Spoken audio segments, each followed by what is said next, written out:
Par exemple, d'aller mettre les petits carreaux de faïence dans une douche, c'est la pire des conneries qu'on puisse faire dans un Airbnb. C'est qu'à la base, Airbnb, c'était ça. C'était je vais dormir limite chez un ami, quoi. Enfin, c'était la mise en relation entre particuliers. Sauf qu'en fait, ça s'est hyper professionnalisé et qu'aujourd'hui, les exigences sont devenues des exigences hôtelières, professionnelles. Et qu'en fait, un voyageur, il vient, en fait, si sa serviette, elle est pas bien roulée, il pète un boulard, quoi. Ah bah on fait des kilomètres de joint dans l'année, ça c'est clair. Ouais, tu m'étonnes. Ça, ce sera en highlight sur Instagram. Des kilomètres de joint dans l'année. Ouais, Salut à tous et bienvenue dans ce nouvel épisode d'Esprit BNB. Esprit BNB, c'est le podcast qui va booster ta location courte durée, mais pas que. Si tu fais de l'IMO en général, tu verras qu'ici, on aborde beaucoup de thèmes autour de ce sujet. Je suis Lauriane et je suis accompagnée pour cet épisode de Maxime. Salut à tous. Et de Samy. Salut. Aujourd'hui, on met ses gants et on sort la caisse à outils. Vous l'aurez compris, on va parler travaux. Mais pas le gros œuvre que nenni. On va parler de ces petits travaux difficiles à gérer si on n'est pas bricoleur. Difficile car il faut trouver le prestataire qui rassemble ces trois conditions: tarif correct, réactivité et qui fait du bon boulot. Je parlais d'être bricoleur. C'est génial si on n'a que quelques biens à gérer. Mais si on veut dupliquer, faire grossir notre business, notre place n'est pas derrière un marteau, mais plutôt à gérer nos voyageurs et nos prestataires. Alors, même si Samy et moi, on est des sacrés bons bricoleurs, Maxime, lui, faut qu'il fasse encore ses preuves, hein. On n'est pas en mesure de vous donner des conseils. Pour vous parler bricolage à grande échelle, quoi de mieux qu'un professionnel dans ce domaine? J'ai adoré le nom de son entreprise et pour une fois, il n'est pas allé le chercher très loin. On accueille Germain Delcourt, fondateur de l'entreprise Merci Germain, une entreprise créée pour soulager les hôtes en location courte durée et les hôtels en matière de maintenance et d'aménagement de leur appartement. Bonjour Germain. Bonjour Lauriane. Bonjour Samy. Salut, bonjour Germain. Maxime. Salut Germain. Salut. Alors, Germain, j'ai cru lire lors de mes recherches sur les réseaux que tu étais pendant 15 ans kiné. Alors, on est curieux de savoir comment on passe de kiné à une entreprise de bricolage. Après, en même temps, hein, tu vas me dire que le métier est un petit peu le même. Au lieu de réparer des gens, toi, tu répares des choses maintenant. Donc, la forme a changé, mais pas le fond. Reste quand même dans un esprit un peu similaire. Alors, dis-nous tout, Germain, comment t'es arrivé de kiné à Merci Germain et à proposer du bricolage. Les intros de Lauriane sont toujours top. Hein. Elle Je les arrive à faire bosse. le parallèle entre kiné et travaux et tout. Non mais c'est... En vrai, Lauriane, elle a déjà dit pas mal de choses dans sa petite intro. C'est que j'ai réparé des corps pendant 15 ans, effectivement. Mais pas que. En fait, pendant 15 ans, j'ai géré un cabinet. Et pour gérer un cabinet, il faut bricoler parce qu'il y a toujours des choses de cassées aussi. Et en fait, c'est un peu parti de là aussi dans la gestion de mon cabinet et d'autres activités que j'avais à côté, où je bricolais, et c'est devenu un peu une passion. Et en fait, je me suis rendu compte que voilà, gérer un cabinet, c'était gérer aussi les petites réparations, le bricolage. Et ça a commencé un petit peu comme ça. Donc pendant mes 15 années de kiné. Donc voilà. Okay. Mais puis l'avantage, c'est quand tu répares un mur en placo, il crie pas quand t'appuies trop fort. Ouais, c'est ça. C'est ça. Mais on n'a pas que de la tranquillité non plus dans les petites réparations. Hein, faut pas croire. C'est clair. Ouais, mais alors cette transition, tu l'as fait comment? Parce que bon, on peut tous bricoler dans la vie, mais c'est pas pour ça qu'on se dit tiens, je vais en faire mon business en fait. Ouais. T'as dû te dire il y a un besoin. Alors je me suis dit il y a un vrai besoin parce qu'en fait j'ai été hyper sollicité au début par des collègues dans d'autres cabinets, par des amis dans leur appartement. Donc voilà, ça commençait à prendre des proportions assez importantes. Mais en fait le vrai déclic, c'est que j'ai laissé mon cabinet que j'ai eu pendant 15 ans pour partir à l'étranger pendant 2 ans. Dans un pays où il répare tout. Oui, ça, j'ai vu, c'était la Guinée, c'est ça? Comment? C'était en Guinée, c'est ça? Exactement, j'étais en Guinée. Je le sais, mais ça, j'ai pas mis dans l'intro. Est-ce que tu sais pas? Non, je suis famille d'accueil depuis des années d'un jeune Guinéen sans papier. Et quand j'ai vu ça, ça fait résonance chez moi. Incroyable. Mais j'avais pas mis dans l'intro. Mais voilà. Bon, et voilà. En Guinée, c'est incroyable. Il répare tout. Il y a rien qui se jette. On rachète pas au moindre truc. Enfin bon, bref. Donc c'est vrai que ça a été un peu source d'inspiration. C'est que je me suis dit, nous, en France, parfois, on a un peu trop tendance à tout jeter, voilà, une chaise qui est pétée, on cherche pas à la réparer, un canapé c'est pareil, bref. Donc je suis parti là-bas, j'ai vu plein de choses, j'ai vu plein de bricoleurs qui bricolaient sur le bord des routes et tout, donc c'était assez incroyable. Et du coup, quand je suis revenu après ces 2 ans d'expérience, je me suis dit, il y a 2 solutions, soit je reprends un cabinet de kiné, c'est reparti pour 15 ans et je vais masser la mamie, non je rigole. Et les papiers aussi. Et les papiers aussi. Soit je me lance j'en profite, voilà, pour écrire une nouvelle page d'un projet pro et je me lance, voilà, j'essaye d'allier passion, métier, profession et je me suis dit, bah, allez, c'est parti, je vais me lancer dans le bricot. Et donc voilà, j'ai pris mon courage à deux mains et je me suis dit, on y va. J'ai commencé avec ma petite caisse à outils sur mon scooter et j'ai commencé des bricots chez des particuliers.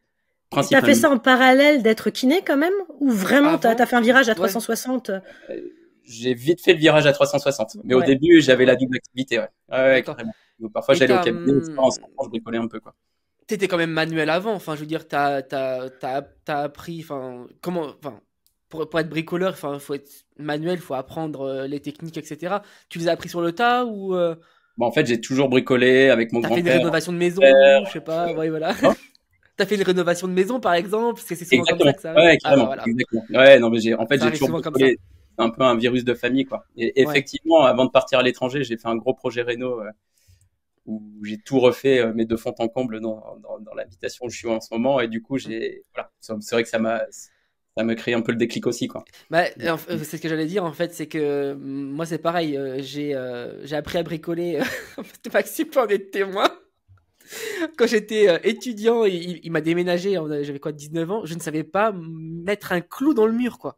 Maxime, il fait ça, il déménage, c'est ça? Et je crois que t'as des vidéos. Dis-toi que j'avais un meilleur niveau de bricolage que lui, c'est-à-dire que, bon, moi j'ai pas progressé, mais je savais planter un clou, quoi. Je ne savais pas planter un clou, il était toujours de travers ce clou là. Et en fait, j'ai acheté ma maison, j'ai appris à bricoler avec mon beau-père en fait qui est très bricoleur et j'ai pris le virus parce que du coup maintenant j'adore bricoler, j'adore créer des choses et du coup pour mes appartements ça me sert vachement, même si j'en délègue quand même une grosse partie parce que je trouve qu'il faut, je suis un bricoleur du dimanche, hein. Mais par contre de bricoler, de comment on peut dire ça, mettre en chair et en os, on va dire, les choses que j'ai dans la tête, voilà. Mon poulailler, j'ai fait mon jardin en ce moment. Ça y est, on a fait permaculture nouveau. Non mais il a craqué, Samy, en ce moment. Mais en ce moment, on est au mois de mai, on dirait pas, hein, mais on est dans le potager en ce moment. Et du coup, j'ai refait tout mon potager avec des bacs en bois et tout. C'est Versailles chez moi. Non, mais c'est vrai qu'on apprend toujours tous à bricoler quand on a sa première RP, quand on a ce genre de choses. Exactement. Soit on a les moyens de tout acheter en neuf, et quand bien même si on a les moyens, des fois on aime bien faire soi-même. Et c'est comme ça que moi aussi j'ai commencé à apprendre. Et puis nous on n'a pas la famille qui nous a aidés avec mon mari. Nous ça a été justement le mot d'ordre, c'est débrouillez-vous. On nous a pas aidés, alors vous débrouillez chez vous. Merci. On a appris sur le tas et maintenant, c'est vrai que, en tout cas, toi, tu sais pas ça, Germain, mais avec mon mari, on est capable quasiment de tout faire. Là, on rénove un local commercial où il y avait rien dedans, donc on monte les murs, on fait les lecs, on fait la plomberie, voilà, du gros œuvre à la déco de la fin, tout, voilà, on le fait. Mais ce que j'expliquais dans l'intro, c'est que c'est bien de savoir le faire, mais que d'un autre côté, je serais bien plus rentable à aller chercher d'autres biens, des fois, que de faire ces travaux. Carrément. Et je vois que j'ai des appartements aussi en conciergerie et qu'il y a des choses que je pourrais faire, des petites réparations, mais que finalement j'ai pas le temps et que je préfère avoir alors dans ce cas-là un prestataire de confiance à qui je refile le bébé pour ces petites choses-là. Et donc toi, t'es ce type de prestataire de confiance en fait. Bah c'est ça. En fait, voilà, l'idée aujourd'hui elle est là et elle a vachement évolué depuis le début où j'ai commencé sur du bricot particulier. En fait, comment ça a commencé, c'est qu'un jour, j'ai été appelé par un responsable d'une conciergerie, alors qui lui, en fait, avait en propriété directe pas mal d'appartements de sa conciergerie au début. C'est comme ça qu'il a créé, en fait, petit à petit son activité de conciergerie, c'est en gérant ses propres logements, bref et tout.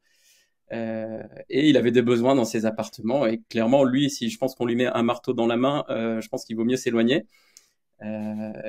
Et en fait, c'est un peu comme ça que ça a commencé. Il m'a demandé d'aller dans un premier appart et d'y aller, d'observer, de regarder tout ce qui allait et surtout tout ce qui allait pas. Et en fait, l'histoire Merci Germain dans les conciergeries, elle a un peu commencé comme ça au travers de cette rencontre avec cet homme-là, où je suis rentré pour la première fois de ma vie dans un Airbnb. J'avais jamais mis les pieds de ma vie dans un Airbnb. Je savais pas ce que c'était. Pour moi, c'était un truc complètement obscur.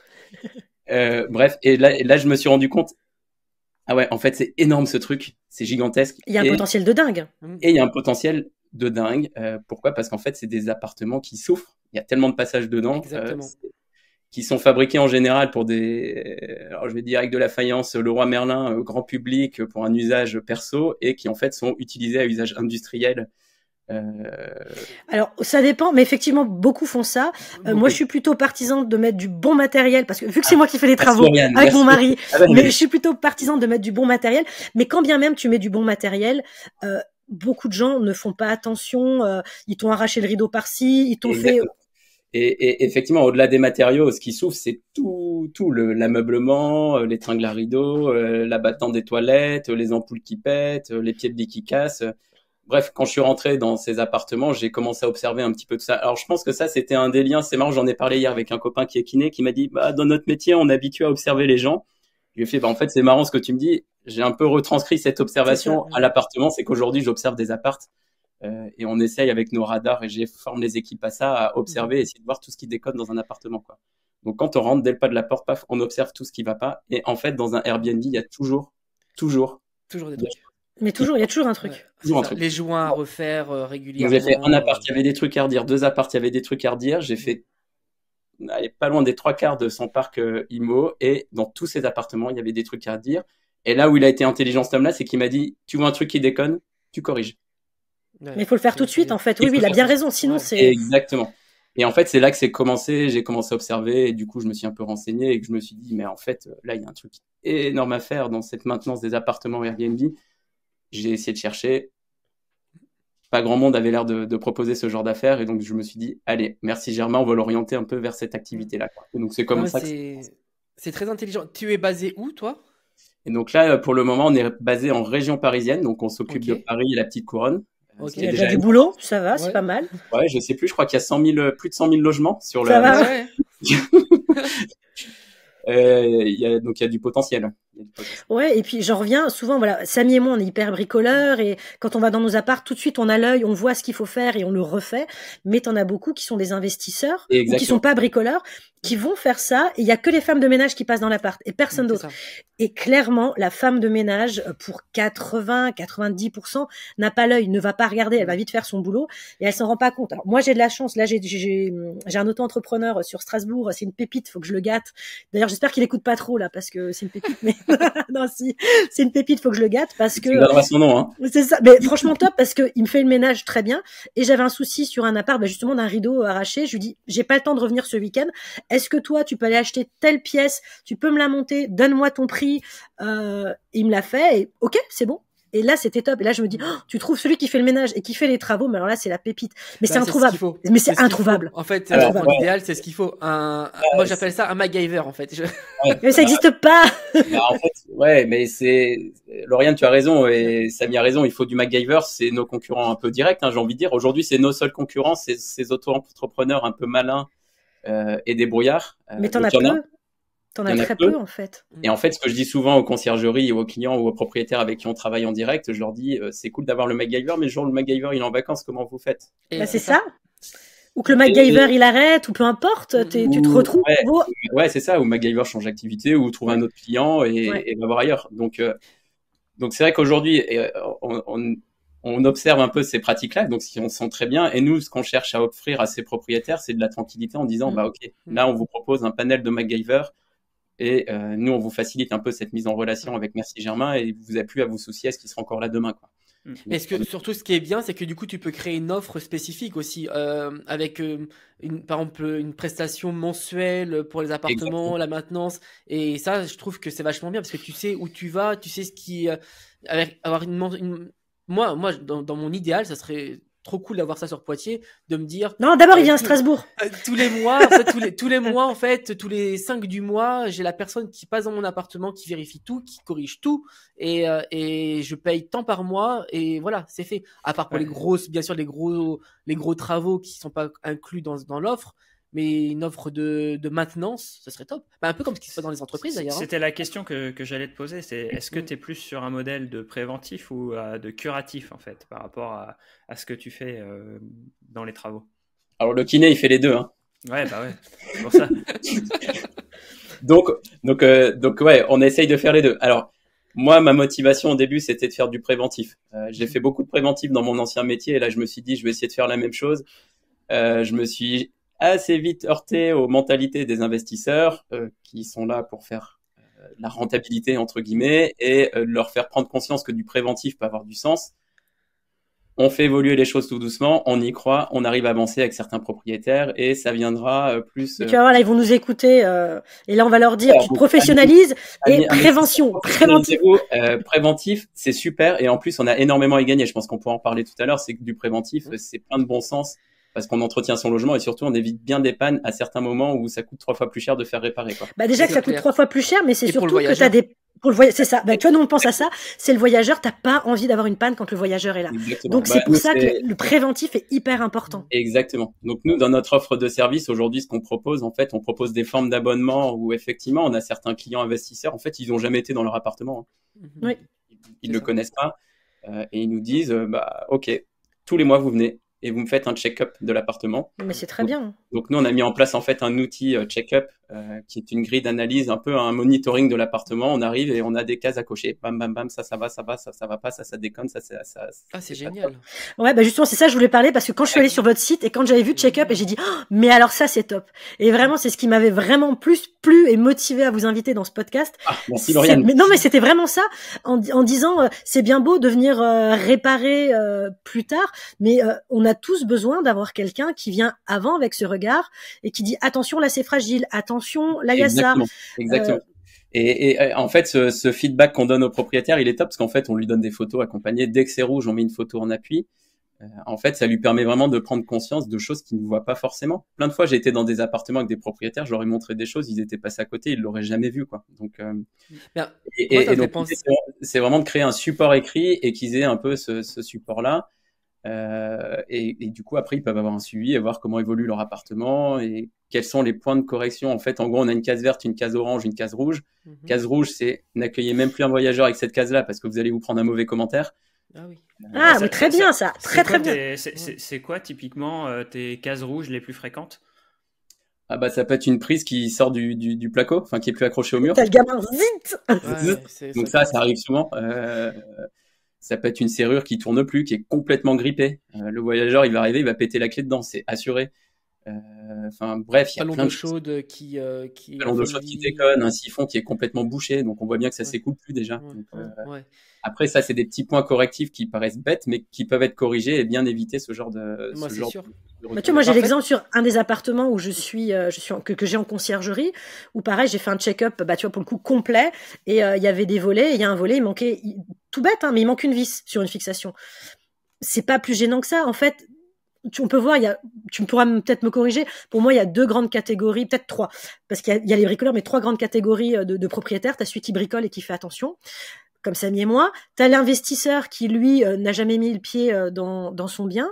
Et puis, t'as finalement le particulier, c'est son bien, c'est son petit bébé, et que à force de vivre dedans, il va le mettre après en Airbnb parce qu'il déménage ou peu importe, et à force de vivre dedans, lui, il s'est accommodé de ce qui ne fonctionnait pas, et il s'en rend même plus compte.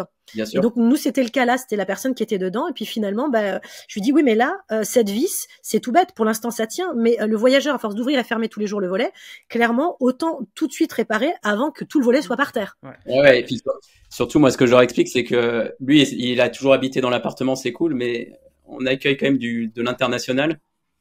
Et en fait, nous, parfois, il y a des voyageurs, les rideaux, ils savent pas comment ça fonctionne, quoi. Ouais. Oui, c'est vrai. Donc, si la tringle, elle est mal accrochée, il y a certains pays d'Asie où ils ont pas de rideau, ils arrivent, ils jouent à Tarzan avec le rideau et ça s'arrache direct, quoi. J'ai pas pensé à ça. Non, mais c'est hallucinant. Donc, en fait, l'intérêt de ce check-up aussi, c'est de s'assurer que ça répond un peu à toutes ces exigences, entre guillemets, internationales et qui font qu'en fait, derrière, il y a des gens qui vont pas bien comprendre comment ça fonctionne. Alors, en plus, si c'est fragile, chaos total. Ouais. Et il y a un autre truc aussi sur lequel je voudrais rebondir, Lauriane, par rapport à ce que tu disais, c'est que je pense que c'est aussi votre atout, c'est que vous apportez une vision qui est extérieure à tout ça. C'est-à-dire que, en particulier, le propriétaire qui a vécu dans son logement, il ne voit plus et il s'est accoutumé et surtout il a une tolérance à cette problématique-là. Et je pense qu'il y a beaucoup de propriétaires, d'investisseurs qui ont des tolérances vis-à-vis de certaines choses parce que chez eux, ça les dérange. Viens voir ma maison. Hein. Non, mais par exemple, j'ai, je sais pas moi, un volet qui laisse passer du jour, mais pas qu'un petit peu, énormément de jours. Moi, ça me pose pas de problème parce que j'ai l'habitude chez moi. Par contre, c'est vrai que tu as un voyageur qui vient qui est réveillé pour le moindre truc, lui, il veut dormir dans le noir. Et tu lui proposes pas ça.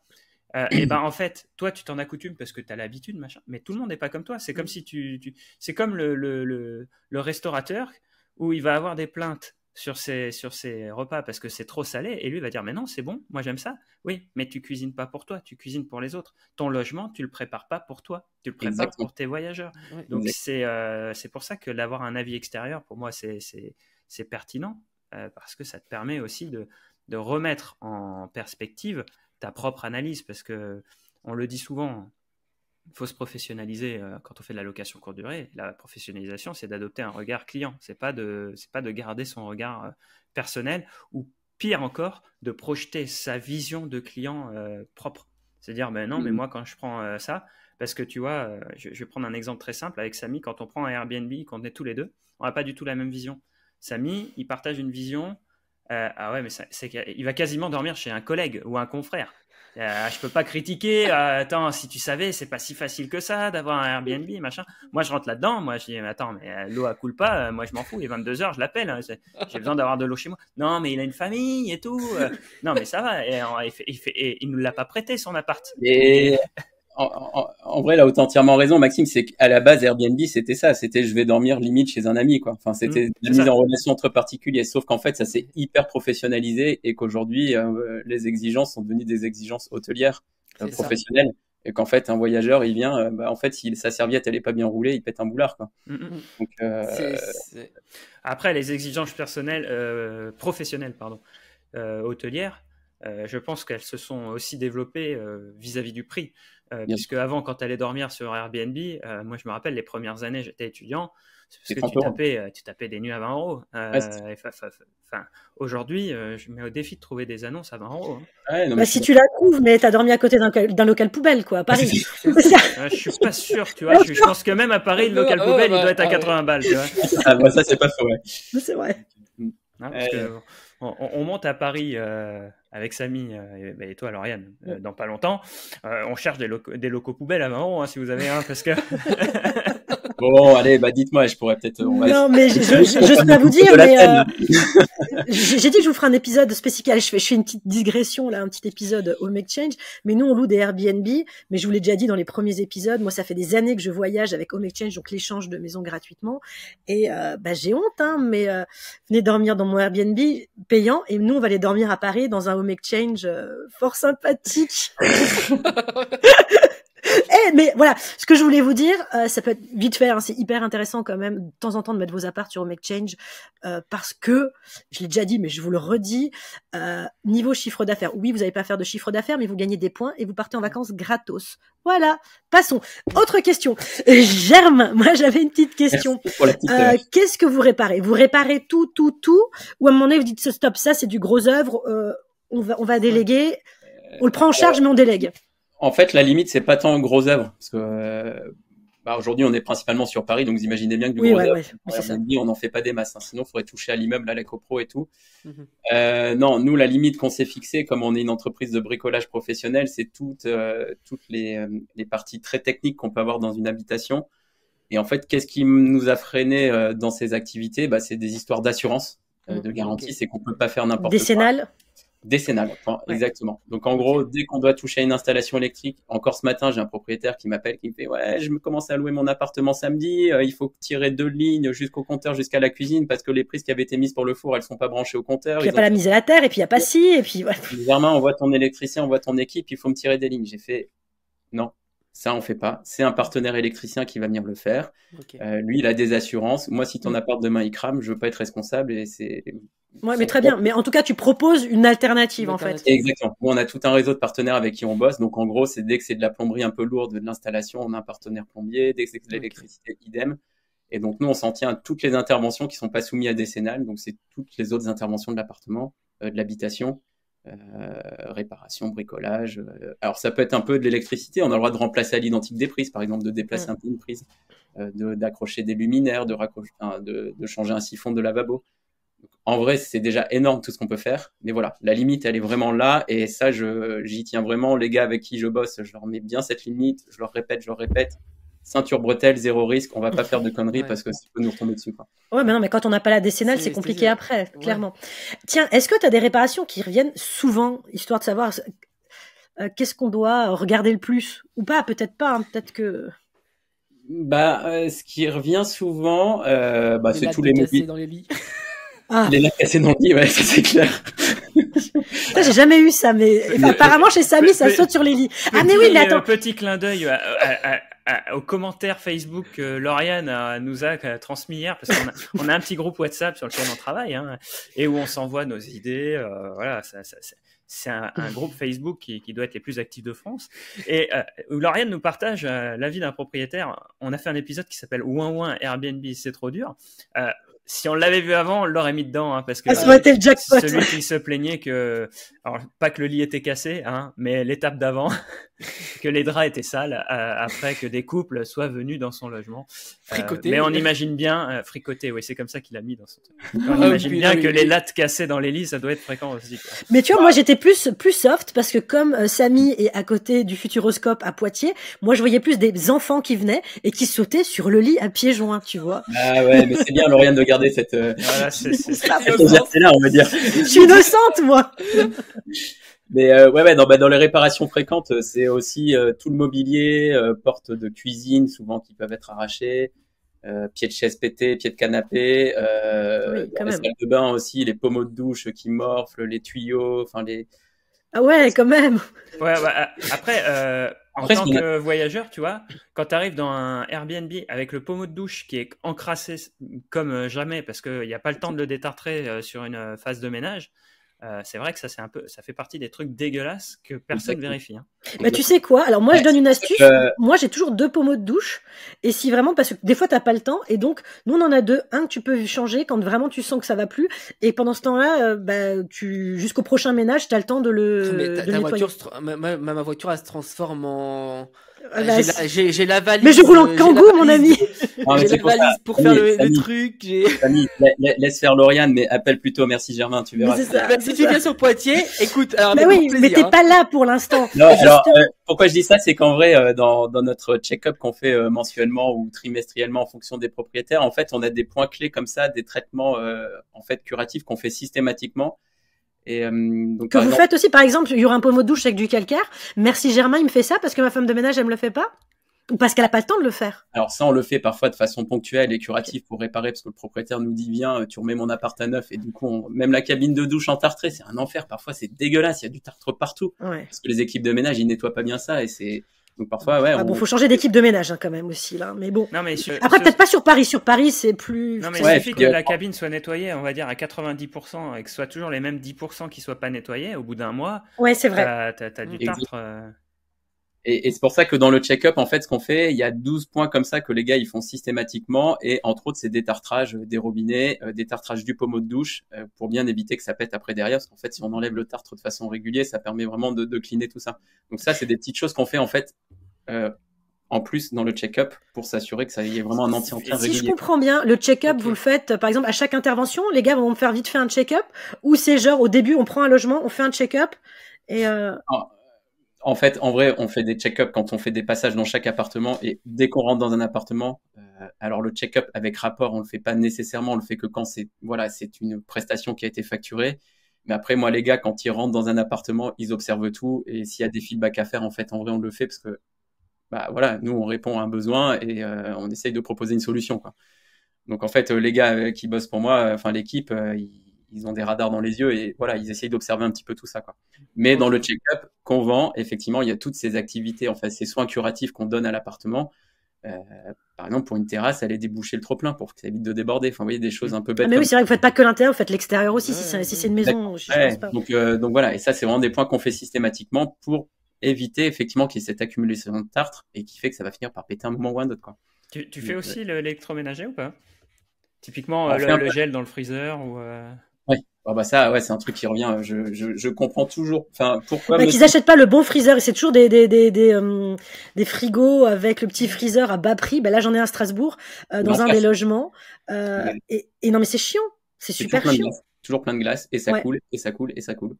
Et le propriétaire veut pas changer alors que tu aurais juste à changer le frigo. Bon, c'est pas grave, ça vous fait du boulot, hein. Mais tu changes ton frigo. Et ouais, bah après, on finit même dans certains apparts, le proprio nous dit condamner la porte du fraiseur, je veux plus que les gens y touchent, je veux plus qu'ils l'ouvrent. Enfin, ça devient une galère, quoi. Ouais, Donc, mais après, ça finit que par grossir, ça éclate, non? non, parce qu'en fait, souvent, c'est parce que la porte, elle est pas bien fermée, que ça commence, le joint, il peut être abîmé. Donc, bref, c'est pas la solution de faire ça, mais ouais, le fraiseur, c'est un sujet aussi dans les appartements. Le frigidaire, quoi. C'est Ouais. toutes ces parties-là. Ouais, non, Après, mais... tout ce qui est joints de robinetterie, enfin les joints silicone aussi, qui Ouais. peuvent noircir. S'ils sont pas lavés régulièrement, ils jaunissent. Ah bah, on fait Ouais. des kilomètres de joints dans l'année, ça c'est clair. Ouais, tu m'étonnes. Ça, ce sera en highlight sur Instagram. Des kilomètres de joints dans l'année. Il faut que ça clique. Hein. Bien compris. Ça peut être l'intro de notre podcast. Voilà, hein. On exactement. fait des kilomètres de joints dans l'année. Merci Germain. 31 minutes, c'est bon, je note. Donc, ouais, non, mais je comprends parce que finalement, en fait, c'est tous ces petits détails qui, dans le parcours du voyageur, sont extrêmement importants parce que on parlait d'exigences hôtelières tout à l'heure, mais c'est véridique. Un voyageur qui rentre, il est plus dans le Airbnb d'il y a 10 ans où t'acceptais que ce soit un peu sale, que t'acceptais que, en fait, t'allais dormir chez un copain, que tu payais, voilà, tu le dédommageais. À l'époque, on parlait même pas de payer une nuitée, on parlait de dédommager pour une nuitée. Aujourd'hui, on paye et les tarifs, on est les premiers à en parler. Il y a une tarification dynamique, donc en fonction de l'offre et de la demande, donc les tarifs augmentent et baissent. Quand un jour tu arrives dans un logement que c'est le même prix que l'hôtel à côté, en fait, tu t'attends à ce que ce soit propre comme dans l'hôtel à côté. Et Bien sûr. t'accepterais certainement pas dans un hôtel qui ait un joint qui soit noirci ou t'irais tout de suite porter une réclamation parce que tu trouves que c'est pas normal. Et pour preuve, même les hôtels. Alors je parle pas des indépendants, hein, parce que les indépendants, on peut voir de tout, notamment à Paris. Mais tu prends les hôtels à bas prix, notamment du groupe Accor que je cite souvent en exemple. C'est pas parce que c'est pas cher que c'est pas propre. Tu vois, Bien sûr. parce que c'est la demande de base. Et alors, plus tu augmentes le prix et plus c'est cette demande de base, on ne supporterait pas un cheveu dans un lavabo quand on arrive dans une chambre d'hôtel. On ne supporterait pas que le robinet soit ébréché ou que la lunette de toilette tangue. Enfin, tu vois, tu t'assois, tu glisses. Donc, Exactement. il y a plein de choses à voir. Et c'est tous ces petits détails. Et c'est là où c'est problématique quand on fait de la location courte durée, c'est qu'on ne voit pas ces petits détails directement. Même le personnel de ménage qui est dans le logement ne le voit pas.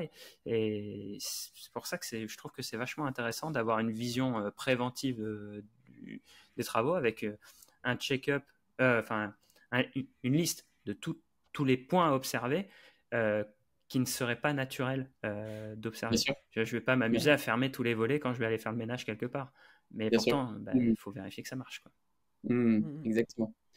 Mais voilà, c'est vrai que ces niveaux d'exigence, nous on les a un peu construits grâce à nos expériences qu'on a eues après en déployant notre offre de service dans l'hôtellerie.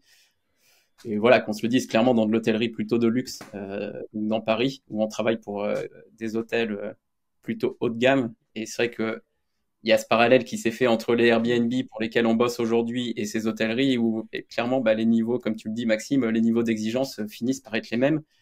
Et d'autant plus que la concurrence elle commence à être assez importante. Hein. Il y a quand même de plus en plus de logements qui sont mis en location sur de la courte durée. Et du coup, les gens, il faut qu'ils se démarquent aussi, qu'ils se fassent un peu remarquer et qu'ils ne se prennent pas des mauvais commentaires. Donc la nécessité d'être très vigilant vis-à-vis de tout ça. Et c'est pour ça que j'espère que nos amis gérants et propriétaires de Airbnb passeront dans le préventif. En fait, ils ont tout à y gagner. C'est qu'en fait, demain, ils seront obligés, pour continuer à avoir plus de résa, de passer là-dedans. Parce qu'en fait, comme tu le dis, les gens deviennent exigeants, les voyageurs deviennent exigeants. Et ça finit par se savoir d'une manière ou d'une autre, par des commentaires, de la notation et tout ça.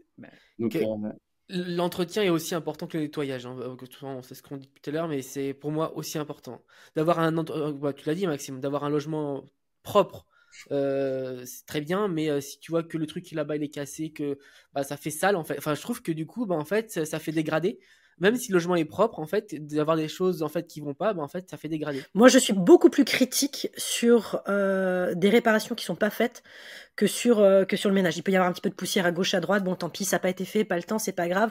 Mais par contre, quand tu vois qu'il y a un tiroir qui est bancal, finalement, il y a un autre truc ailleurs. Et quand il y en a qu'un, tu dis, bon, allez, peut-être entre deux, ils ont pas eu le temps. Mais quand ça commence à s'accumuler, là, par contre, je suis pas une très bonne cliente. Ça fait un peu négligé, quoi. C'est ça. Là, je vais pas être cool. Hein. Ouais. Là, je vais pas être très cool. J'arrive à être tolérant sur un truc pété parce que tu te dis, bon, ça peut être le gars d'avant, c'est bon.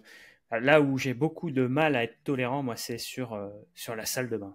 Mais c'est un vrai truc. Hein. Moi, si le joint il est noirci, si tu vois, je t'en parlais du calcaire sur la pomme de douche.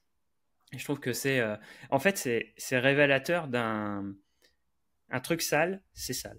Un truc cassé, c'est cassé. Mais par contre, un joint qui a piqué, qui a noirci, du calcaire qui s'est mis sur la pomme de douche ou sur les parois, c'est plus que sale, c'est en fait de la saleté récurrente, tu vois, c'est du non-entretien récurrent. Et en fait, t'as l'impression que tu arrives dans un truc où on va passer un petit coup de lavette. Moi, j'appelle ça le ménage Airbnb, dans les endroits où les mecs me prennent des forfaits ménage incroyables et que tu as le choix. Je fais un ménage Airbnb, je passe un coup de lavette et je mets beaucoup de parfum, tu sais, de la bombe à chiottes partout. Je passe dans tout le logement avec la bombe à chiottes, comme ça sent le propre. Et bah, des fois, le coup de torchon dans les bacs à douche et tout, alors ça, j'en connais plein qui le font, ils lavent pas le bac à douche, comme tu dis, il y a du calcaire, il y a du tartre, mais en fait, ils passent juste un coup de torchon dans le bac à douche et c'est tout. Donc du coup, ça s'accumule. Et du coup, toi, en tant que voyageur, ça, c'est un indicateur de se dire, ah ouais, en fait, c'est pas, ça a l'air propre, mais ça montre que c'est jamais nettoyé en profondeur et donc ce n'est pas propre, quoi. Bien sûr. Ouais, non, mais carrément. Les toilettes jaunies aussi. Tu vois, c'est pas possible, ça. Tu vois, non, mais non, mais c'est violent, quoi. Et alors, suffit que tu sois en plus dans une copro où la copro est vraiment dégueulasse. Et alors là, tu as déjà un mauvais a priori sur le logement avant même d'y rentrer. Donc, le moindre truc, je trouve que c'est encore. Ça accentue, ouais. Il faut être encore plus vigilant à l'entretien de son logement quand on a une copro qui est limite, quoi. Je vous partagerai une petite anecdote après si. Je peux vous la partager maintenant. Mais vas-y, parce que maintenant t'as tiré. Vous allez voir mon niveau. Alors, c'est le niveau de bricolage. C'était pas forcément du bricolage là. J'achète un appartement. C'était le Nintendo, le 217. Pendant le Covid, j'achète l'appartement et je pouvais pas changer les toilettes et tout parce que du coup pendant le Covid, on était en plus en confinement. Je me suis débrouillé pour aller faire mes travaux alors qu'on n'avait pas trop le droit de sortir. Voilà, mais bon, je me suis débrouillé pour y aller. Et mes toilettes que j'avais, enfin l'appartement qui avait des toilettes avait du tartre au fond des toilettes. Et on m'a dit achète de l'acide chlorhydrique, je crois, c'est ça, un truc comme ça, là, un truc voilà. Achète ça et tu vois tu en mets dedans, tu laisses un peu agir et tu vas voir, ça va tout enlever. Et moi, du coup, j'achète ça, j'en mets et je dis il y en a tellement que je vais laisser une nuit. L'appartement était neuf, hein. Enfin j'avais tout refait, hein. Et il était meublé, c'était la dernière étape, c'était ces toilettes qu'il fallait que je rentre dans l'appartement, et je vous promets, tout avait rouillé. En fait, il y a eu une réaction chimique qui s'est produite, et en fait tout ce qui était en métal, même dans le studio, avait rouillé. Le lit mezzanine en fait, qui est en métal, toutes les vis sont rouillées. La salle de bain était toute rouillée, j'étais fou. Donc voilà, l'acide chlorhydrique, c'est quelques minutes, c'est pas une nuit entière. Et puis on dilue aussi un peu. Ouais, mais il a pris. Et en plus, j'avais tout mis pur, moi. Et on pisse pas dessus après. T'as bien respiré aussi au-dessus et tout, tu vois. T'as fait la totale. Et du coup, dans l'appartement, c'était en plus, ça sentait, mais très, mais très oui. fort. Mais tu m'étonnes. Voilà. Donc c'est pour ça qu'il faut avoir des MacGyver, des gens comme Merci Germain qui s'occupent de ça place, parce que sinon si on laisse faire des samis, on est foutu, hein. Ouais, c'est ça. Expérience voyageur au top. Ah ouais. Là, il avait regardé Breaking Bad, il s'était dit tiens, ça a l'air sympa. Ouais, mais c'est fou comme ça attaque. Par contre, mes toilettes étaient propres après. Ah, mais il n'y avait plus que ça qui était bien en fait. Ah non, mais c'est hyper intéressant sur ce côté-là, parce que quand on se positionne dans un regard voyageur, il y a les équipes de ménage, oui, mais il ne faut pas oublier que des pépites comme Lauriane, c'est pas à tous les coins de rue. Et puis, il est mignon. Et puis il faut aussi pas oublier un truc, c'est que quelqu'un qui est payé pour faire le ménage, comme on le disait dans un autre épisode, il fait le ménage. Donc à un moment, il n'est pas non plus payé pour aller vérifier que la chasse d'eau fonctionne parfaitement. Et même s'il constate, en fait, il est payé pour se dire, tiens, quand il tire la chasse d'eau, quand il fait le ménage, bah, ça marche pas bien. Bah, il est payé pour vous le remonter, ça c'est déjà pas mal. Bah, c'est déjà, il nous le dit, c'est top, Voilà. C'est ça. Là où je te rejoins Maxime, c'est que la personne, elle doit finir son ménage en un temps imparti. Et souvent, même moi, j'ai des propriétaires qui me disent, t'as vu que l'ampoule était pétée, bah change l'ampoule. T'as vu que la chasse d'eau elle marchait pas bien, bah change la chasse d'eau. T'as vu qu'il manquait. Mais en fait, tout ça, ça prend du temps. Ça prend du temps, même si c'est des petites choses mises bout à bout. Et donc la personne de ménage, déjà, techniquement, elle sait pas le faire, et deux, elle a pas le temps de le faire. C'est que, bah en fait, on n'est pas des magiciens, hein, merci Germain. Les gens, ils pensent qu'on fait tout comme ça parce qu'on est expert et qu'on sait faire, mais non, en fait, toute tâche, toute activité, tout remplacement, toute réparation, même si c'est pas 3 heures, bah, mais c'est un temps de travail. Un temps de travail. Donc la personne du ménage, elle est pas là pour faire ce temps de travail. Et du coup, c'est pour ça qu'on peut pas leur demander de tout gérer, quoi. Mais même changer une ampoule, tu te dis, ça se fait en 30 secondes.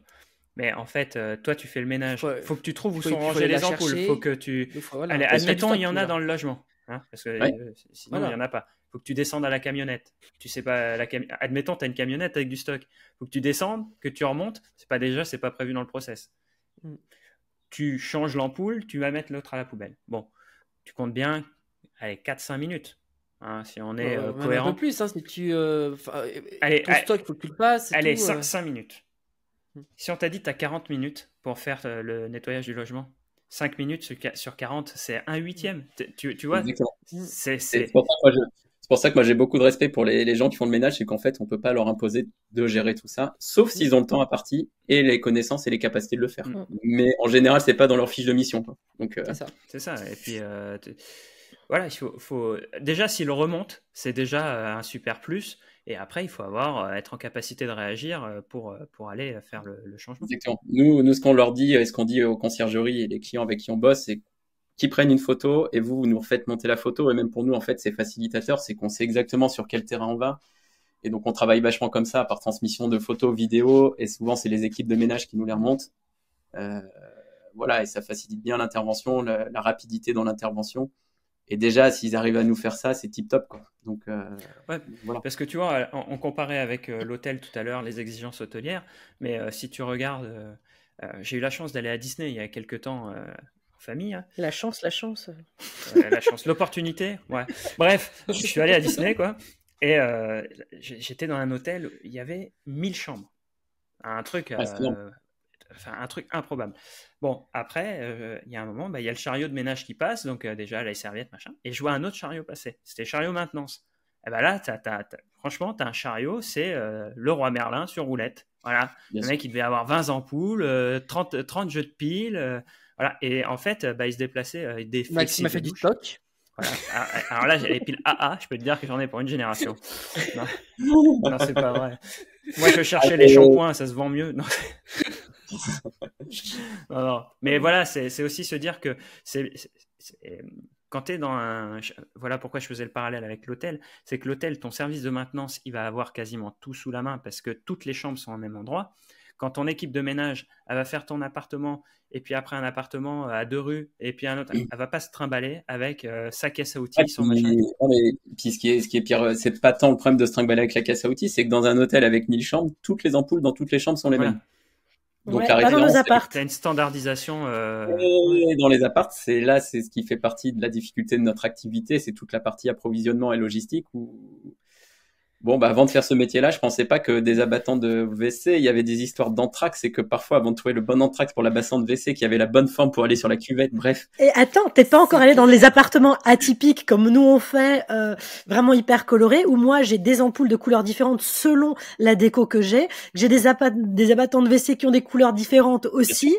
Et là, il faut que ça soit mon ampoule orange pour ma partie de salon monochrome orange. Il faut que mon abattant de WC soit rose fuchsia parce que c'est mon WC Barbie.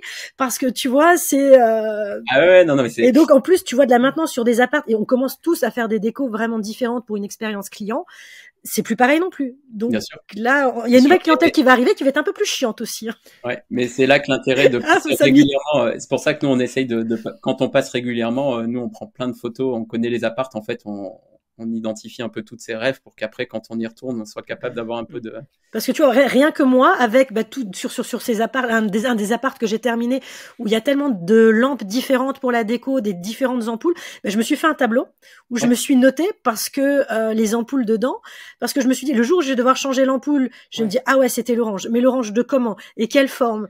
Et combien de watts? Et je me le suis noté, parce que sinon... il faut, et nous, c'est dans notre lieu de stockage, on a la chance d'avoir un beau lieu de stockage. On a même poussé le vice à avoir des petits pots de peinture pour les retouches peinture par appartement, par adresse, où on a fait faire des copies des peintures. Voilà, quand on a des petites retouches. Voilà.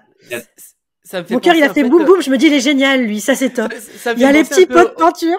Au carnet d'entretien d'une voiture, en fait. C'est un peu ça, en fait, l'idée. Hein. Ouais, Ta voiture, tu l'entretiens régulièrement, parce qu'il y a voilà. Et en fait, c'est la même chose avec les appartements. Bah ouais, carrément. Non, mais c'est hyper important, effectivement, de faire le parallèle. C'est ce que je dis à certains propriétaires.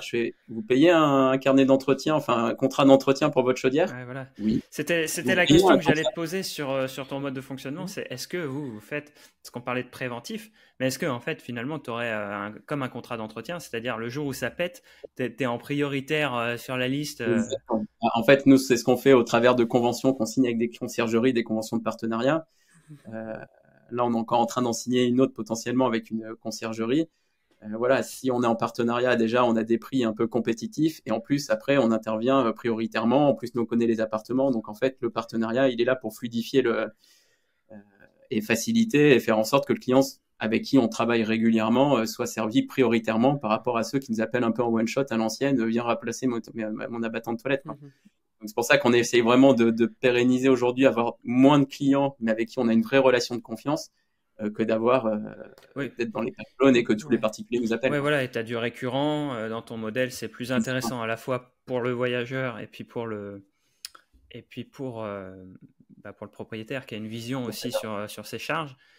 Et pour la conciergerie. Hein. Et la c'est vrai que dans un service de conciergerie, nous, on en accompagne. Beaucoup disent qu'elles ont intégré le service. Bon, on sait que c'est pas forcément vrai et que souvent c'est le gérant qui a sa petite caisse à outils dans le coffre de sa voiture et dès qu'il y a un truc qui pète. Je ne vois pas de quoi tu parles. Voilà. Moi non plus. Non, mais c'est hyper intéressant. Et est-ce que vous avez un service aussi d'urgence par exemple, alors, un mec à 22h, il y a un robinet qui pète. Ouais, on le fait. On le fait, mais en fait, en vrai, ça arrive pas si souvent que ça, j'ai remarqué. Pas tant. Tant, parce qu'en fait, c'est surtout au moment des check-in, check-out, il y a les constats qui sont faits. Alors, le voyageur bloqué à la porte, ça, il y en aura toujours. L'ouverture de porte, ça, il peut y en avoir, donc ça, on peut le faire, il n'y a pas de souci. Le robinet qui pète, on peut le faire. On a des partenaires, ça peut le faire aussi. Mais en fait, si on regarde la proportion des interventions, souvent j'ai des amis qui me disent « Attends, mais c'est une usine à gaz, son truc ». En fait, on arrive à gérer même les interventions sur des heures assez classiques de travail, quoi, parce qu'en fait... Non, mais on parlait de ballon d'eau chaude la dernière fois, c'est toujours notre truc, le ballon d'eau chaude qui pète, tu vois. Alors, ça m'est arrivé qu'une fois, mais c'est notre stress à tous, j'ai l'impression. Ouais. Mais comme dit, et le dit souvent Maxime, si tu réponds rapidement au client, si tu le rassures rapidement ton client, et tu dis bon ok, en tout cas moi ça m'est arrivé, le client il était pendant une semaine dans l'appartement et le premier jour, bam, allez merci, au revoir le ballon d'eau chaude, on n'allait pas intervenir dans la nuit, mais on lui a demandé si le lendemain on pouvait accéder à l'appartement malgré qu'il est loué, qu'il soit là, qu'on pouvait venir gérer ça, et ça a bien fonctionné. Je pense qu'on lui aurait dit voilà, tant qu'on répond assez rapidement, on n'est pas obligé de réparer tout de suite. Exactement. Et c'est même bien plus parce que souvent c'est mieux fait et on se fait moins allumer par les prestataires et du coup on a tout à y gagner. Et tout est dans l'échange et le fait d'être transparent vis-à-vis du voyageur. Et il est bien, si c'est bien fait et fait habilement, effectivement, en général, franchement, ça passe plutôt bien, quoi. C'est pour ça qu'en fait, les interventions, il y en a pas tant à des horaires hallucinantes, quoi. Ouais. Tiens, alors moi j'ai une question. Là, j'ai envie de me lancer dans la location courte durée. Je vais avoir quelques appartements. Est-ce que chez Merci mais non, j'ai Merci Germain. Non, mais est-ce que chez Merci Germain, par exemple, vous avez un petit livret, vous avez quelque chose qui avant déjà de se lancer, de se dire tiens, il est peut-être intéressant d'utiliser avant que je fasse mes travaux. Tel matériau, je sais pas, tel robinet, ci ou ça, pour éviter justement, parce que je sais pas, sur tel produit il y a souvent des casses, alors que sur d'autres choses c'est impeccable et on n'a pas de problème. Je sais pas si je me suis bien fait comprendre, mais Si, j'ai bien compris. super. C'est très clair et c'est quelque chose qu'on n'a pas. Donc ça, je vais pas vous vendre du rêve. Vous avez peut-être pas encore le recul nécessaire. Ça fait combien de temps que ça existe? Merci Germain. En fait, ça a 1 an, donc c'est vrai. Mais voilà, t'as pas le recul encore, c'est normal. En vrai, si, là, on l'a, mais on l'a pas rédigé, quoi. On l'a pas écrit. Il faut le temps, ouais. Bon, une petite stagiaire là qui nous écoute, un stagiaire là qui aurait le temps. Il cherche un stage. Donc, ouais, ça serait, franchement, nous, c'est un peu pour ça qu'on aimerait pouvoir aider les futurs propriétaires, enfin, les propriétaires qui voudraient se lancer à pouvoir les conseiller. Puis, tu vois, moi, je pense au côté communication. Moi, j'ai toujours ce côté communication. C'est toujours génial. Alors, vous êtes sur Paris et tu as dit plus de 100 000 logements.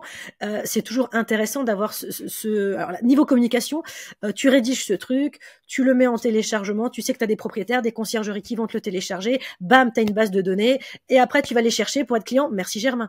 Bien sûr. Non, voilà. mais merci pour les bons conseils, Lauriane. Ça, non, mais je sais. Travail, donc, merci. Demande-nous, nous on veut le faire. Tu vas faire un stage, Lauriane. Des idées dans la besace, on en a plein comme ça. Ouais. Alors effectivement, on essaye déjà, c'est vrai qu'on a eu un développement très rapide où on s'est laissé prendre un peu par l'effervescence Airbnb, donc ce qui est très sympa. Après, cet accompagnement-là, aujourd'hui, il n'est pas écrit, mais on le fait un peu physiquement en allant visiter les appartements. Par exemple, ce qu'on fait, je sais qu'avec une jeune conciergerie là qui a ouvert dans notre coin, je m'entends très bien avec le gérant. Il me dit, moi, si je prends un appart, tu vas me le visiter, tu me fais tous tes commentaires et tu me dis si c'est bien, si c'est pas bien et qu'est-ce qu'on pourrait changer avant de le mettre en location.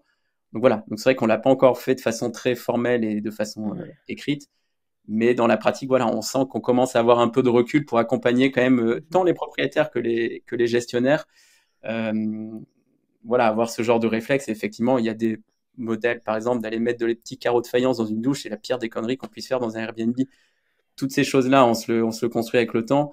C'est en train de se faire. On se fait notre petit référentiel. Et merci pour la bonne idée, Lauriane. Peut-être que un jour viendra ce... Moi, j'avais une question, du coup, par rapport, du coup, donc on a vu la maintenance et l'entretien, mais est-ce que tu interviens également en amont pour la mise en place d'un Airbnb, par exemple, avec tout ce qui est montage des meubles Exactement. Ouais. On a une équipe de choc sur la partie montage et on travaille pas mal sur tout ce qui est montage, installation, accrochage de tableaux, mise en place de la décoration, accrochage des luminaires.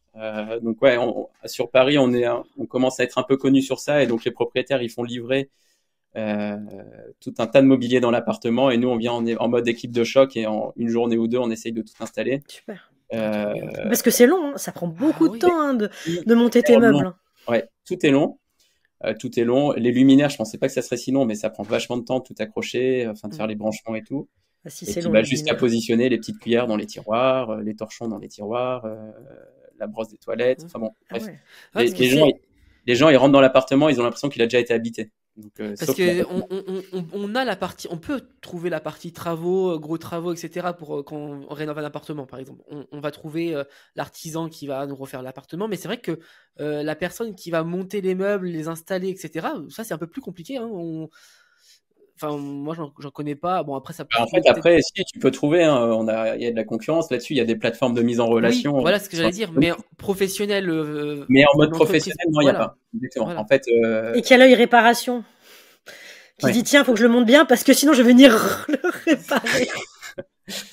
Et avec la connaissance de l'environnement Airbnb, c'est qu'effectivement, si la commode elle est mal montée dès le début et que l'escargot, je lui ai pas fait faire son tour complet, mais que je lui fais faire que 3/4 de tour, bah, l'escargot il va se barrer au bout de trois utilisations, quoi. Donc bon, bref. Maxime, il sait pas ce que c'est un escargot. Ah oui, il faut qu'on lui explique à Maxime. Je sais pas, je suis en train de visualiser les meubles Ikea que j'ai montés. Il est où l'escargot sur le meuble Ikea? Bref, donc ouais, le montage, ça fait partie des choses qu'on fait, quoi, de l'installation, et c'est assez sympa de faire ça en plus.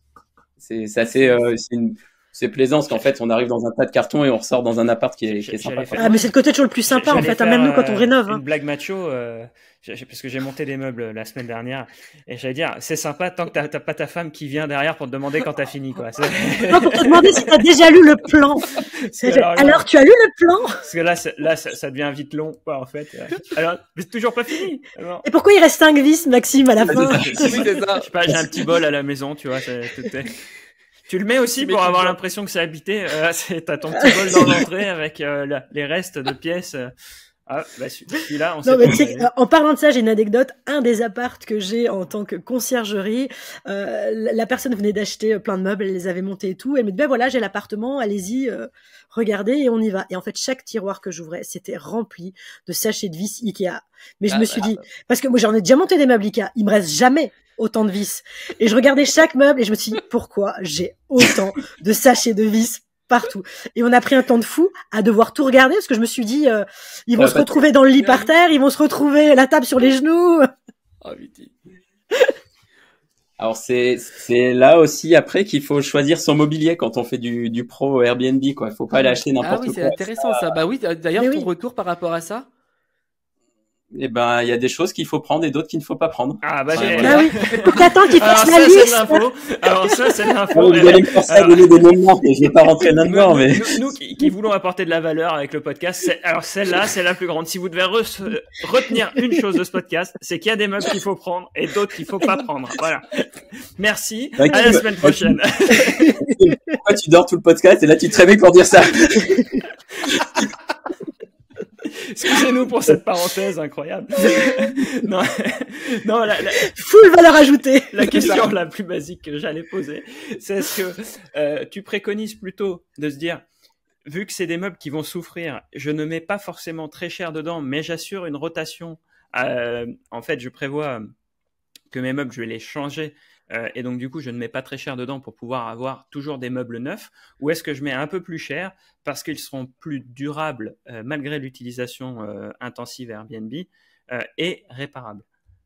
Quelle stratégie J'imagine qu'il y a des meubles qui se prêtent plus à la première et d'autres à la seconde. Bah ouais, puis c'est pas du tout le même budget, quoi. Donc c'est vrai qu'il faut être en capacité au démarrage d'injecter un peu de trésor pour acheter tout ça. Très clairement, si on prend le cas d'une cuisine très bas de gamme, le tiroir il va s'arracher au bout de 10 utilisations. Donc quand même, en vrai, je préconise d'aller acheter des choses de qualité. Après, sans tomber dans le deluxe, il y a quand même des versions un peu intermédiaires qui sont vraiment bien, qui sont de bonne qualité et qui tiennent la route, quoi. Mais ouais, faut pas lésiner, faut pas aller acheter du bas de gamme. Les trucs très bas de gamme où on se dit je vais les changer tous les 3 mois, déjà c'est galère parce qu'on va pas le faire. Ça prend du temps, faut évacuer le meuble, faut aller le jeter, c'est pas hyper écolo en plus. Et au final, ça finit par avoir un coût, je pense, qui est assez similaire. Donc, je pense qu'il vaut mieux aller taper un peu plus cher et puis on achète un peu de la tranquillité, quoi. Oui, c'est ça. Donc, et en plus, ces meubles un peu plus chers, en général, derrière, c'est des meubles qui seront réparables plus facilement pour nous aussi, parce que ça sera du bois de meilleure qualité. Parfois, tu as des bois de qualité de merde. Et si on parle de bois, souvent, c'est même pas du bois, en fait. Maintenant, Ikea, c'est du carton, je crois. J'ai acheté un meuble Ikea il y a pas très longtemps et j'ai monté ça. J'ai dit, mais c'est du carton, le truc, là. C'est bois compressé, là. Non, mais même pas, je crois que c'est vraiment du carton. Déjà, quand le meuble, tu le soulèves à une main, c'est un bon indicateur. J'ai une commode, je la soulève à une main, tout seul. Je l'ai transporté tout seul. C'est généralement qu'une valise va passer à côté, ça va finir par terre. Exactement. Mais non, mais c'est pour ça. Et tu vois, même un meuble qui est pas de bonne qualité, tu passes une valise à côté, il se raye. Un meuble de meilleure qualité, tu passes une valise, il va pas se rayer, quoi. Donc, moi, je suis quand même pour les trucs un peu meilleure qualité. Ça tient mieux, c'est plus joli, c'est plus esthétique et tout le monde est content, quoi. Donc, complètement d'accord. Voilà. Et au niveau... Alors, tu n'interviens pas forcément sur la literie, mais tu as la même vision pour tout ce qui est canapé, literie, matelas ou Ouais, carrément. Tu mets un convertible dans une baraque où au bout de 3 pliages, dépliages, repliages, le mécanisme il est tout voilé, il fait un bruit d'enfer. Franchement, c'est un peu dommage, quoi. Donc, D'ailleurs, tu as des recommandations par rapport à la literie, ça me plairait. Alors, il y a des marques qu'il faut prendre et d'autres qu'il ne faut pas prendre. C'était trop facile, excuse-moi. Non, mais je vois que Maxime a la taille facile. Non, mais c'est des questions. Oui. C'est des questions qu'on me posait souvent quand j'étais kiné avant. Quel matelas il faut que j'achète, monsieur le kiné? Vous devez savoir quel matelas il faut acheter. Non, j'ai pas de recommandations sur les marques et tout ça en vrai à donner. Et par rapport au convertible, en fait, c'est vraiment par rapport au convertible. Tu vois, moi, convertible, un truc. Moi, j'en ai pris un chez Ikea. On est plusieurs à le prendre en location courte durée, qui est très simple, très basique. Mais ça fait des années que je l'ai. Tu l'ouvres, il y a un coffre en dessous. Tu peux mettre ta couette, tes coussins et tout. Et comme il est très facile, il y a pas comme les autres convertibles. Tu sais, toute cette partie. Zut, aidez-moi. Oui, en ferraille, enfin en ferraille et tout ça. Ouais. Donc t'as moins de difficultés et puis voilà, il coûte moins de 400 €. Au pire des cas, tu le changes. Mais moi, ça fait longtemps que je l'ai dans des appartes et il est impeccable. Il se salit pas.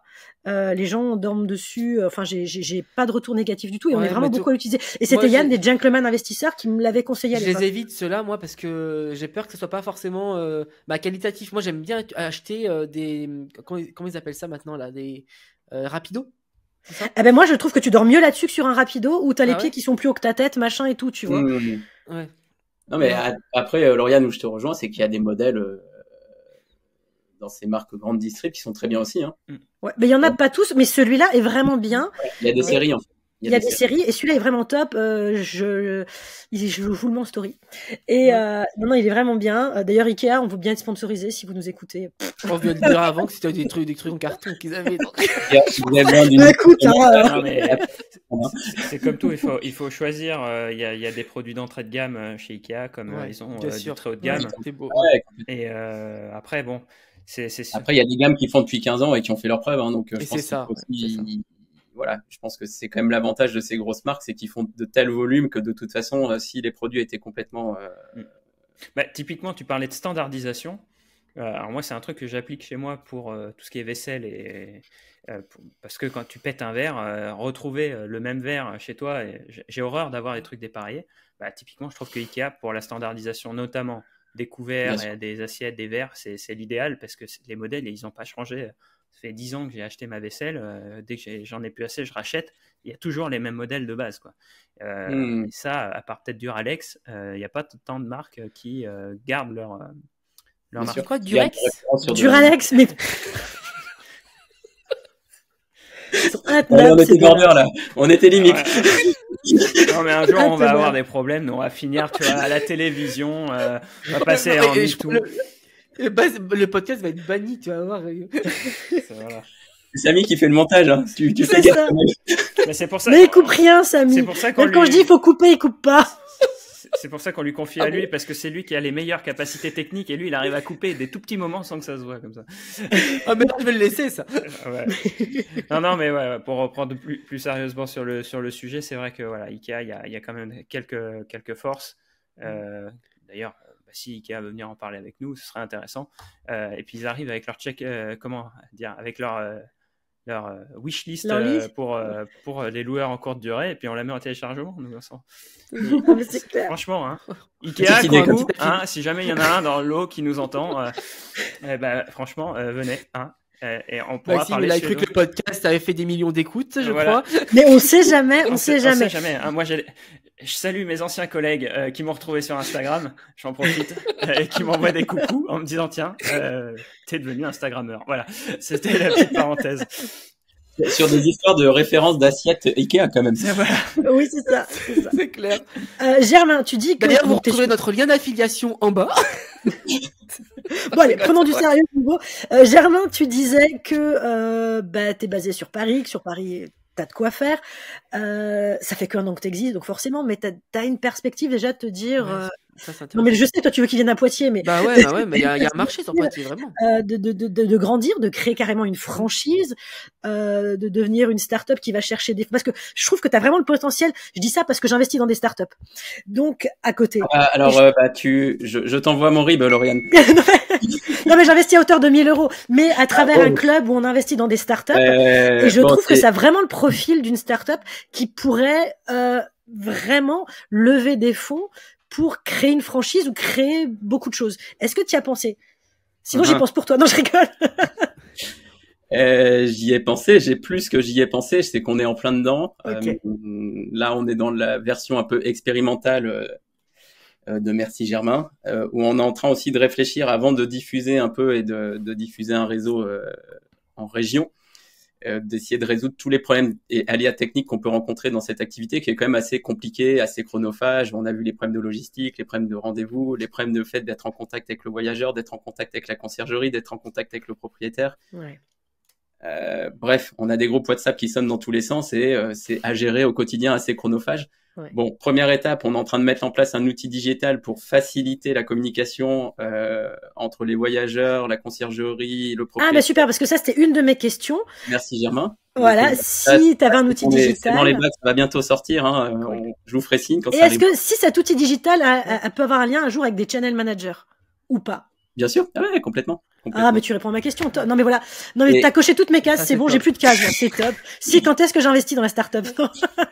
Bon, on s'appelle après en off, pas de soucis. J'ai 1000 balles, c'est tout. Du coup, ouais. Et en fait, avant de diffuser et de créer comme un système de franchise, voilà, on veut s'assurer que toutes ces problématiques-là soient gérées. Donc là, en fait, je travaille avec 2 autres personnes sur ce développement-là, où on est en train de vraiment de travailler cet outil-là. Et donc, on va avoir bientôt une première V1 qu'on va expérimenter là chez nous. Et donc ça, c'est la deuxième phase du projet, c'est de digitaliser un peu toute la partie gestion au quotidien. Et la phase 3, après, ça sera de se diffuser un peu plus large à Poitiers avec plaisir, Samy. Ah ouais. Non, on a dit Strasbourg d'abord. C'est moi qui t'ai invité. Hein. Ça commence en créant des antennes. Mais après, voilà, les antennes, c'est qu'il va falloir qu'on trouve des pépites, il va falloir qu'on forme des pépites. Ouais. Donc après, il y a d'autres sujets. On est en train de réfléchir à la mise en place d'une académie bricolage pour former des gens. Parce que c'est toujours compliqué, c'est plus tu vas grossir, il faut pas perdre en qualité, c'est toujours ça le problème en fait. Exactement. Donc là, on y va, on avance tranquillement. Bon, là, le challenge, c'est qu'on va couvrir les JO sur Paris. Donc on a eu un beau développement parce qu'on a gagné pas mal de clients au travers de cet événement parce qu'ils sont en panique totale, parce qu'ils savent pas comment ils vont gérer la maintenance pendant l'événement. Donc c'est bon pour nous. Donc on va essayer d'essayer notre application au moment de cet événement-là pour voir. Vous êtes des fous, vous essayez une application au moment des JO. Bah ouais. Ah, j'adore, ils sont dingues. On est sportif, on ne l'est pas, Lauriane. C'est ça. Donc après, première expérimentation, c'est en interne, c'est déjà pour nous, pour voir comment bien sûr. Et tout ça, quoi. Donc voilà, on est dans ces phases de développement là. Après, là en ce moment, j'essaie plutôt de pas de mettre des freins, mais d'essayer de prendre un peu de recul sur tout ça, parce que parfois il faut pas aller trop vite non plus, au risque de passer à côté de quelque chose. Mais voilà, dans les tablettes, c'est comme ça qu'on voit l'évolution demain, et donc je suis en train d'enrichir un peu, de m'entourer d'autres compétences pour m'aider à avancer sur ce projet-là. Et très clairement, comme l'a dit Lauriane, pour avancer, le nerf de la guerre, c'est quoi? C'est qu'il faut de l'argent. Donc voilà, donc là on est dans la phase où on commence à chercher à lever des fonds pour pouvoir faire avancer le projet. Il faut passer dans l'émission qui fait que être mon associé. Bah moi, justement, le club où je suis, c'est le Blast Club avec Anthony, et c'est avec lui. Mais ça pourrait être un super projet pour cette émission-là, je trouve, parce que réussir. T'es mis en avant de fou. Ouais. Bah ouais. T'oublieras pas de parler d'Esprit BNB si tu passes. Bah non, mais on y va ensemble. C'est les premiers qui m'ont. Ensemble. Ouais, fera une dédicace à Maxime qui l'a emmerdé. Non, mais on t'en fera l'épisode. Il y a les podcasts qu'il faut écouter, puis d'autres pas. Voilà. J'ai l'impression que Maxime l'a mal pris là. Il semblerait que Maxime, qui a 40 ans, a plus beaucoup d'humour. Pas du Parce tout. que juste avant, il a traité Germain de vieux quand même. Hein. C'est ça, j'ai dit, tu sais, moi, C'était passer 34 ans. Et ben voilà. C'est ça, j'ai une question encore. Tu parlais des JO. Pour le coup, je pense que tu as déjà anticipé donc le surplus peut-être de travail et donc augmenter ton équipe. Ouais. Là, je pense que vous êtes à fond dans la formation, dans le fait d'augmenter ton équipe. Ouais, on est à fond dans l'augmentation de l'équipe. T'es aussi à fond. J'ai créé un nouveau poste là chez Merci Germain de responsable des opérations, quelqu'un qui vient pour m'épauler pour gérer les opérations au quotidien, parce que oui, bah ouais. Là ça devenait. Mais parce que tu dors plus, kiné, tu dormais, là tu dors plus là avec tout ça. Ouais, l'enfer. Enfin l'enfer dans le sens où c'est plein de préoccupations. Oui. Bienvenue dans les locations courte durée. C'est ça. Ouais, milieu un peu de dingue quand même. Donc voilà, ouais, l'équipe, on l'étoffe pas mal au niveau technique, mais c'est vrai que là, finalement, c'est plus tant le problème de trouver du technique, c'est de gérer la technique pour que le résultat soit là et que la qualité diminue pas. Donc voilà, on est un peu sur ces deux fronts-là. Et donc là, l'étape actuelle, c'est vraiment de gérer la partie opérationnelle, enfin de l'aide à la gestion de l'opérationnel. Et après, ça va nous aider aussi à plus étoffer la partie technique une fois que tous ces postes support vont prendre du sens et vont me permettre d'être un peu soulagé sur d'autres fonctions, quoi. Donc voilà, mais ouais, les JO, on s'y prépare sur la partie ressources humaines, mais il y a aussi toute la partie logistique où il faut quand même préparer des réserves de matos sur certaines pièces. Et oui, mais à mon avis, vous allez avoir des ruptures de stock. Déjà, c'est compliqué. Franchement, ces dernières merci années. Lauriane de me... Merci. Non, mais désolé. Non, mais moi je vois que les travaux et tout, souvent il y a des ruptures de besoin stock. de soutien. T'avais dit que j'avais besoin de soutien, Lauriane.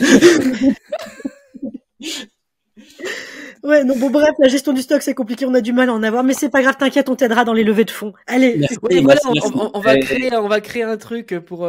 Si vous voulez participer au projet Merci Germain, n'hésitez pas à nous envoyer un petit message. Non, mais je suis. Nous envoyer Pour finir sur la partie JO et problématique, moi, ce qui nous a le plus inquiété, et là, on a plutôt trouvé la solution, c'est la partie déplacement. Oh oui. Là, tout à l'heure, vous voyez, j'étais pour venir à notre rendez-vous que je ne voulais pas rater. Là, on est sur des exercices d'entraînement. J'ai croisé une caravane de 250 gendarmes et pompiers dans Paris qui font des exercices d'opération, des trucs. On sent qu'il y a des gradins qui s'installent partout. Là, ça y est, on est dans l'effervescence et tout. Pendant l'événement, on pourra pas circuler en bagnole. Et donc, c'est pour ça que là, on augmente notre flotte de vélos cargo. Je pense que c'est Lauriane qui avait vu la photo. Lauriane, c'est moi qui vais justement des endroits où tu peux pas aller. Ouais. Un autre. Bref, l'outil qu'on s'est approprié pour se déplacer pendant l'événement, c'est le vélo cargo, qu'on utilise déjà beaucoup aujourd'hui. En fait, on va d'un point A à un point B, on traverse Paris en 30 minutes. Et normalement, si Madame Hidalgo m'entend, j'espère qu'on sera pas trop bloqué pour nos déplacements. Normalement, c'est bon. Mais t'inquiète, elle écoute le podcast tous les mardis matins. Sa sortie. Avec le PDG d'Ikea. Dans un train SNCF, c'est ça? C'est ça. Donc voilà, c'est tous ces sujets-là qu'il a fallu un peu essayer de traiter, imaginer pour pouvoir couvrir l'événement dans les meilleures conditions, quoi. Donc après, on verra ce que ça va donner, quoi. Ok, ça marche. C'est comment dire, c'est un beau challenge. C'est pas dans une vie, je pense que ça se présente pas deux fois. De se dire tiens, je vais devoir gérer ma boîte avec des problématiques des JO. Je pense que c'est. En fait, souvent, ce que je me dis, c'est que si on arrive à passer cet événement-là, tout est gagné. C'est bon. Non, parce qu'après, comme j'ai dit tout à l'heure, il y aura peut-être le contre-coup, le petit boomerang sur les Airbnb dans Paris après. Mais c'est pas grave parce qu'après tu vas à l'extérieur de Paris, genre Strasbourg, Poitiers. Ouais, après, il y aura un truc à réparer parce que les mecs ont tout pété. Ils ont tout éclaté. Donc voilà. Mais ouais, non, c'est une expérience. C'est vrai que le challenge est assez sympa et assez excitant autour de l'événement. Que effectivement, de trouver une activité pro autour d'un événement pareil, c'est assez sympa parce que il y en aura pas d'autres, je pense effectivement. Bon, on arrive tout doucement à la fin de notre épisode. Qu'est-ce qu'on n'a pas dit de Merci Germain? Est-ce qu'on a oublié quelque chose? Merci Germain, c'est une équipe très cool et sympathique. On l'a vu pendant tout l'épisode. Ça, on l'a vu. Je sais pas, le patron est sympa. Après le reste, je sais pas.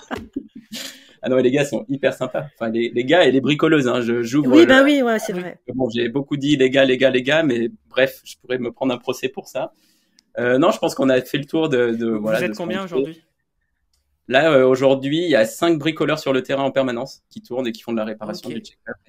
C'est vachement bien. Ouais. Donc, bon. Ok. Pour combien de clients ou combien de logements? Ou est-ce que ça t'arrive à savoir à peu près? Parce qu'avec les conciergeries, des fois, c'est compliqué. C'est pas compliqué. Aujourd'hui, on bosse. On va dire qu'on a un parc de au moins 350-400 appartements. Wow, c'est vachement bien. C'est génial. Et là-dedans, tu inclus les hôtels parce que tu disais que tu travaillais également. Non, hors hôtel. Hors hôtel. Ok. Hors hôtel. Et là, aujourd'hui, on bosse pour 6 hôtels dans Paris. Okay. Oh, c'est bien ça. Donc voilà. Moi, je me dis que là, période de bilan, il doit être pas mal le bilan quand même. Hein. Il doit être pas mal ton bilan quand même. Non, je suis en plein bilan moi, donc le bilan, il doit être pas mal. Ouais, mais alors comme toute jeune entreprise, on se paye pas beaucoup au début, Lauriane. Donc... c'est pour ça qu'il est bon le bilan. Elle dépense tout à chaque fois. Je réinvestis, c'est pas pareil. Pour que ta boîte elle marche, faut réinvestir. Sauf qu'il y a des jours, tu dis, il faut quand même que tu prennes un peu de sous. Mais ça, on verra un jour. On verra un jour. On en reviendra, j'espère. Germain, on peut te retrouver comment? Toutes les infos sont sous le podcast, le site de Merci Germain, il y a l'Instagram. Est-ce que tu as d'autres choses? Le site, Insta, il y a quoi d'autre? Ouais, le site, ça marche très bien. Il y a un petit formulaire de contact. Franchement, vous appelez sur le numéro. On est assez réactif, assez joignable. Franchement, il n'y a pas de souci. On est sur les réseaux. S'ils sont sur un secteur, c'est-à-dire Paris. Paris, Île-de-France, c'est ça, et Ouais, mais après, nous, on est vraiment dans l'échange, dans la discussion. Fais gaffe, t'as Poitiers et Strasbourg qui vont moi, je taper. dis, Ils vont aller sur le truc juste après. Prestation pour Poitiers, hein. Attention, hein. Je dis pas qu'on sera demain à Poitiers, mais c'est quand même plus ou moins dans les tablettes de diffuser un peu plus largement. Ouais. Donc, s'il y a déjà des besoins qui sont ressentis, des envies, des idées, c'est bien le moment on peut déjà en discuter parce qu'en fait, voilà, nous, on est vraiment dans cette phase un peu de. Ouais, ça vous permettra de cibler la première ville d'attaque finalement, peut-être par rapport Exactement. En fait, on va un peu sélectionner la première ville d'attaque en fonction du candidat qui sera en face. Donc, Samy, Lauriane, Maxime. Non, mais c'est Samy et moi, ça va être le ring. Après, on va se battre. Maxime, c'est le voyageur chieur, tu vois. Pas de LCD, moi encore. Donc, tu veux, et puis je fais tous les travaux moi-même. Je suis tellement manuel, moi. Moi, une ampoule à changer, ça me fait pas peur. Voilà, ça, je comprends, c'est bien. Ça, il nous fait son Claude François direct. Ouais, c'est ça. Attention quand même. Non, Samy, tu rigoles, mais moi je change une ampoule, je coupe au général. Il y a pas de demi-mesure. Ah tiens, parlant de Claude François, on n'a pas parlé de choses dans des appartements qui sont extrêmement dangereuses. Ça fait partie de tes points rouges. Et donc je suppose que... Punaise de lit, ça s'en va et ça revient. Tu fais de tout petit rien. Quoi. N'importe quoi cet épisode. D'ailleurs, ça, oui, les punaises de lit. Est-ce que tu... Mais je peux poser ma question, moi. Ah ben moi, je mets le feu et je répare après. Ouais, c'est ça. Bon, Lauriane, t'écoute. Je pose ma question, je sais même plus. Oui, tu mets donc des petits points rouges sur certaines choses. Si le propriétaire le fait pas, bien sûr que comme vous l'avez mis dans les points rouges, vous n'intervenez pas sur ces choses-là. Genre une prise au-dessus de la baignoire.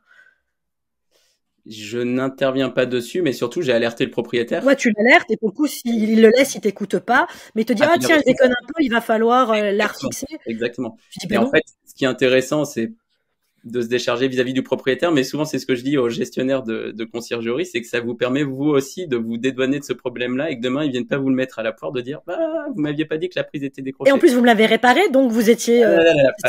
Non, mec, ça a été marqué dans le check-up, on t'avait dit que ça déconnait, t'as voulu rien faire.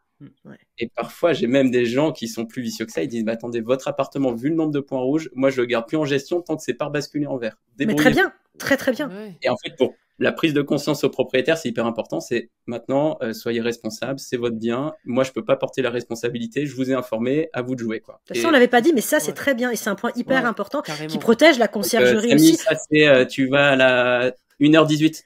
Ah mince. Ça a mis 1h18. Non, mais c'est vraiment hyper important. On parlait tout à l'heure de sensibilisation, de prise de conscience et de changement de mentalité. C'est aussi pour nous et pour vous, gestionnaires, conciergerie, un moyen de... C'est un peu le rapport de force, ouais. Alors, c'est un peu le rapport de force, c'est que souvent les conciergeries me disent, ah ouais, mais moi c'est le propriétaire qui décide, c'est lui qui a la bourse. Ouais, mais enfin, il y a un moment, il faut aussi que c'est bien d'être comme ça, quatre pattes devant le propriétaire, mais il faut aussi qu'il comprenne que il doit entretenir son logement. Point. Fin de l'histoire. Donc, il faut. C'est un beau mot de la fin, ça. Ouais, c'est ça, exactement. Bon, alors, je conclus. Nous voilà arrivés à la fin de cet épisode d'Esprit BNB. S'il faut retenir une chose, c'est que vraiment, faut réécouter tout cet épisode parce qu'on a dit plein de choses hyper intéressantes. Merci Germain d'avoir été avec nous. Comme toujours, vous avez tous les liens sous cet épisode, la page Instagram, le site internet de Merci Germain où vous allez pouvoir vous inscrire. Nous, on se retrouve mardi prochain pour un nouvel épisode. Entre-temps, n'oubliez pas qu'on sera tous les trois, donc Samy, Maxime et moi, au rendez-vous de la location saisonnière le 31 mai au Dock de Paris. C'est une super journée organisée par Élise de J'affiche Complet qu'on a reçue il n'y a pas très longtemps. On tiendra un stand Esprit BNB et Macom Imo. Merci Germain, il sera au salon rendez-vous. Bon, j'ai envoyé ma candidature, mais trop tard, donc j'ai pas eu de place. Ah mince, dommage. Élise, c'est quoi cette affaire? Donc Élise, si tu nous entends, fais quelque chose, trouve-moi un petit place pour avoir un stand. Ouais, une place pour une future start-up qui va tout péter. Ça va être une licorne, les amis. Ah ouais, grave. Donc j'étais pas content. Hein, donc j'ai dit après elle m'a dit tu veux pas participer à une des conférences. Bref, les modalités sont pas les mêmes, donc. Ouais, mais peut-être que conférence t'aurait plus d'impact. Mais à voir. Oui, c'est pas les mêmes, mais à voir. Bref. Oui, je sais. Pépette. Hein. Ouais, ça fait des sous. Voilà. Bref, mais du coup, je vais passer avec grand plaisir et je viendrai vous voir. Avec grand plaisir. Et j'ai fait énormément de rencontres alors qu'on était un peu dans les débuts du projet. Et eux, de leur côté aussi, ça évolue vachement, donc ça fait plaisir. Ça montre bien que le milieu évolue et du coup, je pense que ça devient un des lieux incontournables de cette activité-là. Paraît-il. Quelle pub. Ah oui, c'est ça. Attends. Mais ça, c'est pour qu'elle me trouve un stand. Écoute, je ferai écrire un short de ce moment-là. Agresse le fiche complet. Bon, allez, merci à vous de nous avoir écoutés. Pour ne rien louper, eh bien, abonnez-vous. Pour nous soutenir, il suffit de liker, d'enregistrer, de partager, de commenter un maximum.